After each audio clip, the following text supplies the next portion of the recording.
Mungu anatoa vitu, anawafanikisha hata walio waovu, hata walio wabaya. Lakini kwa sisi tulioko kanisani, tuliokoka, tufanyika kuwa ni viumbe vipya, chochote ambacho Mungu ametupa kupitia magoti, kupitia maombi, lazima tuendelee kukisustain, kukimaintain hicho kitu kupitia maombi, kwa kumwamini yeye aliyetupa. Tunaona kuna watu wengi leo katika mwili wa Kristo duniani, mara tu baada ya kufunguliwa maradhi, magonjwa mbalimbali yanayowasumbua, wanaacha kwenda kanisani, wanaacha kumwamini Mungu, wanaacha kuomba, na yale mambo yanawarudia tena. Biblia imesema kwenye Mathayo sura ya 12 mstari wa 43 hadi 45, anasema pepo moja amtokapo mtu, hilo pepo linapomtoka mtu huwaga linaenda linazunguka zunguka likitafuta sehemu ya kuingia. Mapepo huwaga hayafi, yanazunguka sehemu ya kufanyaje, ya kuingia, kwa sababu mapepo hayajaumbwa na mwili, lazima yapate mwili wa mwanadamu. Ndio maana wanaingia hata kwenye viumbe, paka, wanyama, ili cooperate ndani ya mwili. Mapepo, roho chafu ni sawasawa na malaika, ni malaika walioasi, hawana miili hii ya udongo. Kwa hiyo wanahitaji miili ya kibinadamu ili waweze kufanya kazi hapa chini ya jua. Ni sawasawa na ya majini. Kwa hiyo pepo mmoja mtokapo mtu tafuta, akikosa sehemu ya kukaa, atauangalia moyo wa yule ambaye alipotoka, yule mtu ambaye alipofukuzwa pepo, ataangalia moyo wake.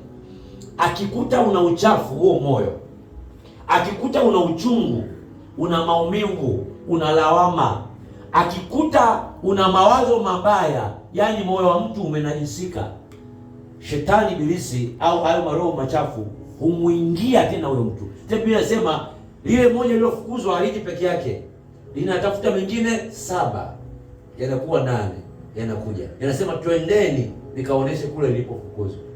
Lakini wakikuta moyo wa huyo mtu umechafuka.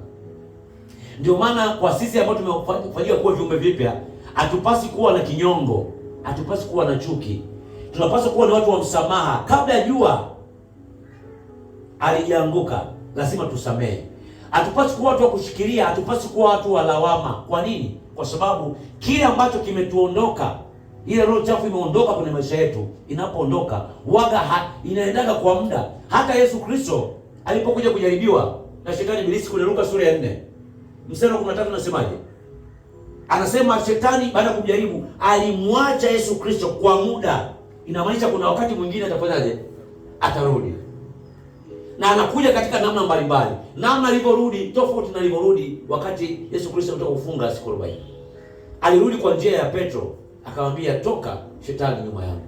Akarudi kwa njia ya Yuda. Kuna namna tofauti shetani anageuza ili kuweza kuleta uharibifu. Kwa hiyo kitu pekee baada ya pepo, roho chafu kumtoka mtu, au baada ya mtu kuponywa au kutendewa jambo na Yesu Kristo kwa imani ya Kristo Yesu, ni kuendelea kumwamini huyo Yesu Kristo, kwa kuendelea kusikia habari za huyo Yesu Kristo. Kuna mtu mmoja naongea naye hapa jamani. Biblia inazungumza kwenye kitabu cha Mathayo sura ya 14 mstari wa 13 na 14, anasema na Yesu aliposikia hayo aliondoka huko katika chombo, akaenda mahali pasipo watu faragani, na mkutano waliposikia walimfuata kwa miguu kutoka mjini mwao. Yesu akatoka akaona mkutano mkuu, akawahurumia, akawaponya wagonjwa wao. Kokote ambapo watu waliposikia habari za Yesu Kristo, walimfuata Yesu Kristo. Kokote waliposikia habari ya watu kufunguliwa, watu kuponywa, watu walifanyaje? Walimfuata. Zile habari za Yesu Kristo kwamba anaponya, kwamba anafungua, anaweka huru, kwamba ananyanyua, Yesu Kristo ni mkombozi, anaokoa, ndizo zinazowavuta watu na wanakutana na Yesu Kristo baada ya kumfuata Yesu Kristo. Wakati huu Yesu Kristo alikuwa katika damu na nyama, si ndio? Alikuwa katika mwili. Ndio maana kusoma Luka, kitabu cha Luka sura ya 5 mstari wa 15, anasema lakini habari zake, habari za yule aliyeponywa ukoma zilipoenea, kwamba yule jamaa mwenye ukoma ameponywa, habari zake zilipoenea kwamba Yesu Kristo ameponya, anasema habari zake zikazidi kuenea, wakakutanika makutano mengi wamsikilize na kuponywa magonjwa yao. Tunaona shuhuda nyingi baada ya Yesu Kristo kuwaponya watu, kuwafungua watu. Waliposikia, baada ya kuwatabiria watu waliposikia kuna mtu anazungumza habari wazi wazi, kuna mtu anaponya, kuna mtu anafungua, yuko aliye Masihi, zile habari njema ndio zilifanyaje? Ziliwavuta watu.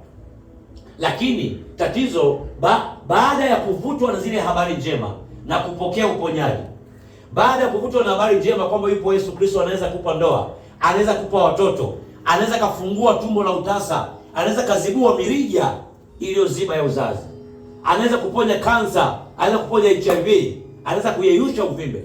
Baada ya kusikia habari za huyo Yesu Kristo na kuamini na kupata muujiza na kutendewa, unapaswa kuendelea kuzisikiliza hata baada ya kupokea huo muujiza.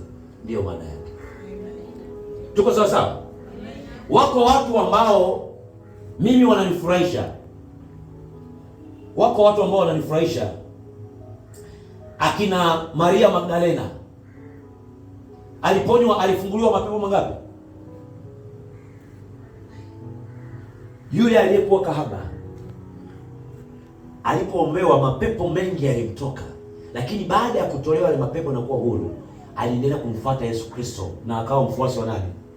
Yesu Kristo. Aliendelea kusikia. Biblia haituambii kwamba Maria Magdalena aliendelea kusumbuliwa na mapepo, haituambii tena. Kwa sababu gani? Baada ya kufunguliwa aliendelea kumwamini na kusikia kutoka kwa nani? Kwa Yesu Kristo. Yupo Susana, yupo Joana kwenye Biblia. Baada ya kufunguliwa ndio akawa na nguzo ya uchumi katika huduma ya Yesu Kristo miaka 3.5 hapa chini ya jua, miaka 2000 iliyopita. Yuko mtu anaitwa Bartimayo kipofu, tunamfahamu. Yule alisema Yesu mwana wa Daudi ni rehemu. Baada ya kufunguliwa macho yake na kupona, Biblia inasema Bartimayo yeye alikuwa kipofu, alimfanyaje? Alimfuata Yesu Kristo. Aliendelea kusikia kutoka kwa Yesu Kristo. Kwa hiyo sisi kama kanisa tunapaswa kujenga kanisa la watu ambao wanapokuja na matatizo yao na madhaifu yao, waendelee kujifunza na kulisikia neno la Mungu. Tusiwe ni kanisa la kuponya watu na kuwatabiria watu alafu wanaondoka. Yesu Kristo mwenyewe alipokuwa chini ya jua miaka 2000 iliyopita, aliwakataa wale ambao walikuwa wanasaka tonge, wanakuja kwenye makusanyiko yake ya kuhubiri kwa sababu ya mikate na samaki walizokula juzi. Akawaambia ondokeni, nyie hamtafuti kusikia kutoka kwa Mungu, nyie mnatafuta mikate. Mungu anataka baada ya kuponywa, baada ya kukuokoa, anataka uwe na mahusiano pamoja na yeye yaendelezwe. Mungu aliwaambiaje wana wa Israeli? Alimwambiaje Musa? Anamwambia utakapookoa, ninawaokoa ili wafanyaje? Ili wanifanyie ibada. Sababu kubwa ya Mungu kuwaokoa wana wa Israeli kutoka utumwani Misri ni ili wafanyaje? Wamfanyie ibada, ili waendelee kuwa na mahusiano mazuri, waendelee kuwa na ukaribu kama Mungu wao na wao kama ni watoto kama baba yao. Ndicho Mungu anachokitaka. Kwa hiyo kuna kukua katika Kristo Yesu. Baada ya Mungu kufanya jambo fulani, lazima uendelee kumwamini huyo Mungu, kusikia kutoka kwa huyo Mungu ili kuendelea kutunza. Wengi leo wamekuja kanisani, wanataka mke au mume, wanataka watoto, wanataka maisha mazuri, fedha, mafanikio. Lakini baada ya Mungu kufanya baada ya kufanikiwa, hawana tena muda na kanisa, hawana tena muda na maombi, hawana tena muda na wewe Yesu Kristo. Ulichokipata magotini katika nuru, katika Kristo Yesu, lazima uendelee kukusustain, kukumaintain.